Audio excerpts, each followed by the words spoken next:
रायगड जिल्हा परिषद अध्यक्ष व उपाध्यक्ष निवडीनंतर विविध विषय समित्यांच्या सभापती पदाच्या निवडीसाठी झालेल्या विशेष सभेत चारही सभापती बिनविरोध निवडून आले। यामध्ये महिला व बालविकास समिती सभापतीपदी रसिका केणी यांची निवड झाल्याने कार्यकर्त्यांमध्ये आनंदाचे वातावरण पाहायला मिळाले।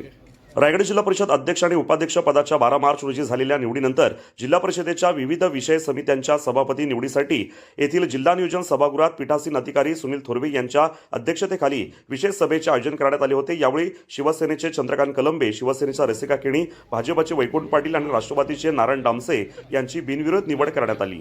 शिवसेनेच्या रसिका केणी यांच्याकडे महिला व बालविकास समितीचे पद सोपवण्यात आले असून राष्ट्रवादीचे नारायण डामसे यांच्याकडे समाज कल्याण समितीचे पद देण्यात आले आहे। उर्वरित 2 सभापतींच्या खात्यांचे वाटप अद्याप प्रलंबित आहे। उमेदवारी अर्ज दाखल करण्याच्या सकाळच्या सत्रात चारही समित्यांच्या प्रत्येकी एकच अर्ज दाखल झाला होता। दुपारी 2 वाजता निवड प्रक्रियेला सुरुवात होताच प्रत्येकी पदासाठी एकमेव उमेदवारी आल्याने पीठासीन अधिकारी सुनील थोरवे यांनी चौघांचीही बिनविरोध निवड जाहीर केली।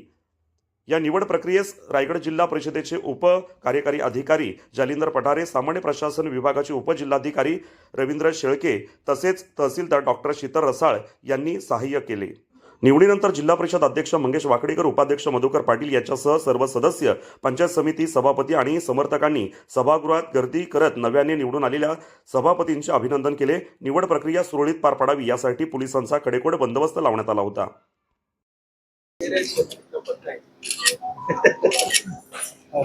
Okay done.